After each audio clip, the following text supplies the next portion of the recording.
Hey guys, what's up? It's Zola, and today we are going to be having a look at some more stuff in in After Effects. I apologize. We've pretty much been through the whole process of getting footage in, making a composition, twiddling around, adding some effects and stuff.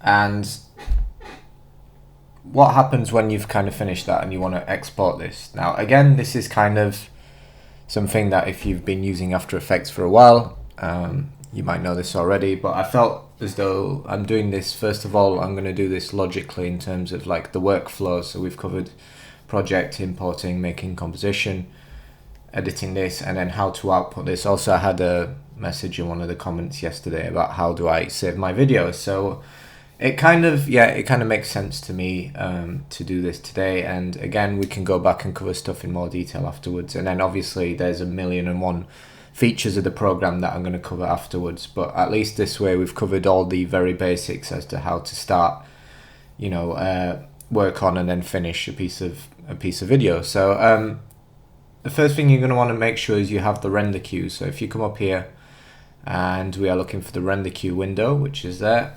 Mine is docked up here, yours might not be, it doesn't really matter. The point is that you can access it, and there's a million and one different ways to add something to the render queue. First of all, you might want to save just a frame of your video, so you might just say, oh, I want to see how just one frame of this looks. So like maybe you want to save a frame for YouTube and you're like, I really like this frame. So what you can do is come, again, I know the shortcuts, so I'm going to try and find it up here for you guys. Composition, I believe it's in composition, save frame as, and then file. So as you can see, it's here, it's Control, Command on the Mac, Alt plus S. So if I hit Control Alt S down here, you're going to see it's going to add something up here to the render queue. So suddenly we have an option.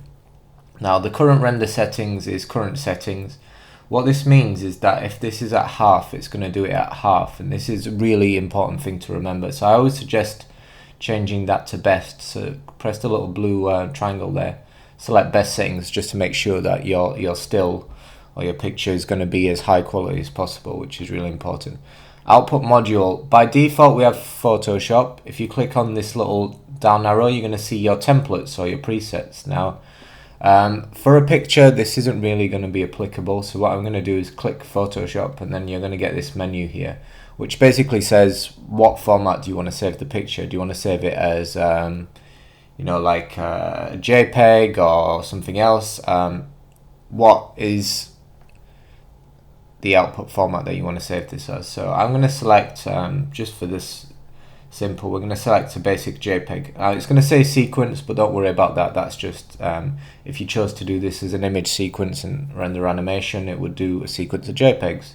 Same, it will say PNG, Photoshop sequence. Just ignore the word sequence because we're only saving a frame here, so that's not such a big deal. Now in video output, you can go to RGB or alpha. Now, do we have an alpha on this? No, we don't. Alpha, as I've explained before, is transparency information. Now we are filling the whole frame, so we don't really need to worry about that. Also, JPEGs cannot export RGB and alpha, as you can see here. If I select a PNG, that option will be available. So what I suggest is if you're just saving a picture, just save a JPEG. If you need transparency information, a PNG is usually fine, or maybe a TIFF. TIFF is slightly bigger file size, but you can't really tell the difference in the quality, so I just recommend, I usually use PNGs.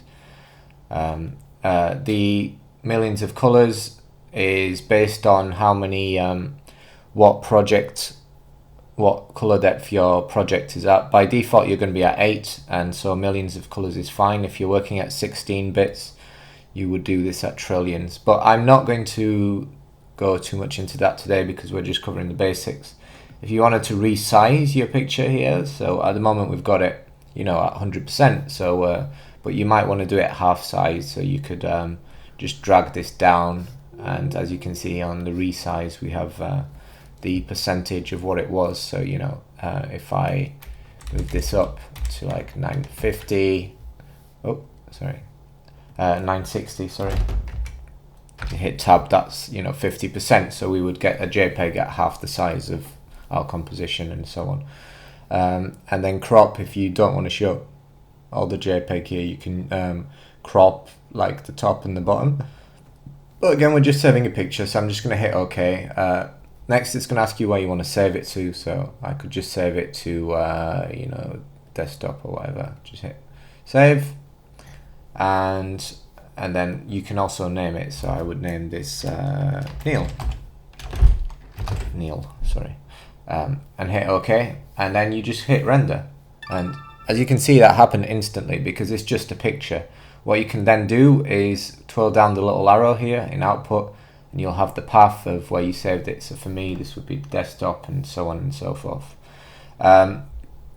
Now, the difference between what we are doing here and doing this with video is not that different actually. So I'm going to delete that from the queue. You can also add like multiple items to render queue. So I can you know, put this several times. If you select an item, you can hit Control D, and so like one of these you might want to save it as, you know, like a PNG at normal size, but one of them you might want to save PNG again, or maybe this is a JPEG and maybe this one's, you know, like half size or whatever. And so what Photoshop will do is it will go and just tick all these off and render them all at once when you hit render. So that's kind of cool. So you can have a half-size JPEG and a full-size PNG if you needed them both. So that's that. But now, how do we export video? Because, you know, JPEGs are fine and they could be useful, but most of the time you're going to want to export video from your timeline. So let's just assume I want to render all of this clip here with this horrible blue tint, which I've added here. How would I do that? So first of all, you need to remember that After Effects is going to render everything within this bar area. If you double click here, you will fill your composition, which is perfect for me because I made a comp at exactly the same length as my footage. So I know 100% this is going to have every frame of the video that I dropped on. If you just wanted to render section, like let's just say I just wanted to render Neil putting his thumb up here, I would like zoom in with the plus and minus keys just to get an accurate reading. I would move across to the point where he's done it, and then if you hit N on the keyboard, and B is the end point here, so if you just remember it as beginning and end, so B for beginning, N for end. And so now if I render, I'm only going to render this area, so that's kind of interesting. So let's just render this short kind of passage of video here. So just Neil putting his finger and then going off. I'm going to go to composition, and instead of going to save frame as, I'm going to do add to render queue. Now you will see the shortcut here. For me it's Control M. There is other shortcuts for it, but you know, you can just go to composition and add to render queue, or if you remember the shortcut, do that as well. Now you're going to see exactly the same dialogue here. You got best settings, let's leave that always. Now the difference here is I have some presets, and this is where presets come in handy. So most of the time you're going to want to export, unless you are exporting like a really high-res video, you're going to want to export at H.264, which is like what I use for YouTube.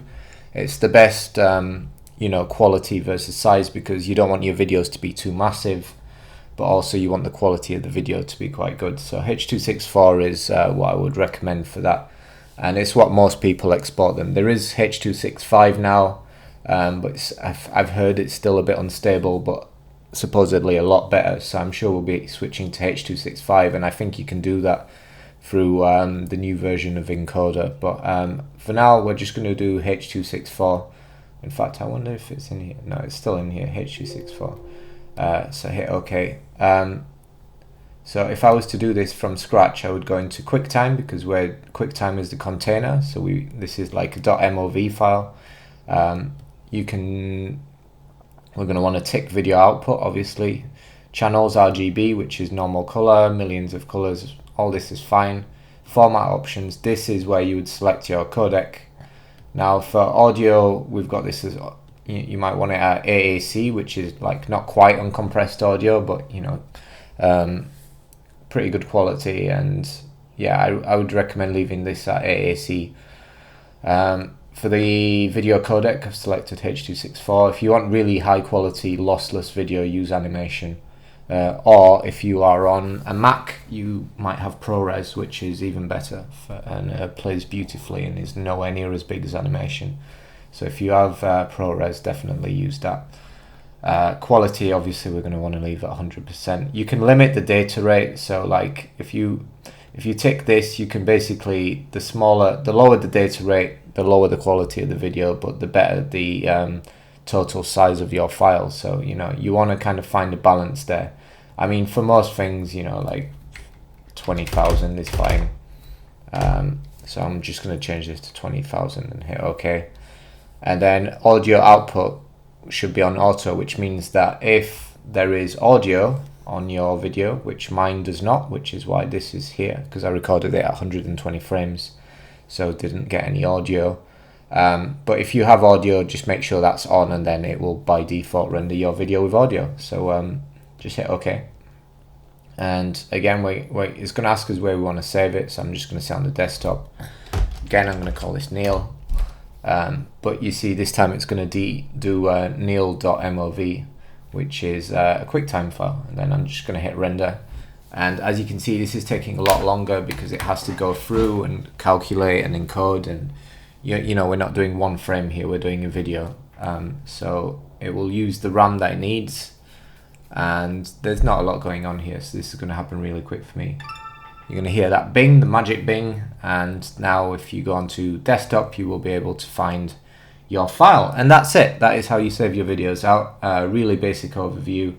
There is more depth to what we've done here, but you know, that might be one for another lesson. For today, I just wanted to explain the basics of exporting video and what good settings to export those videos at are. So thanks for watching, guys, and I will see you next time.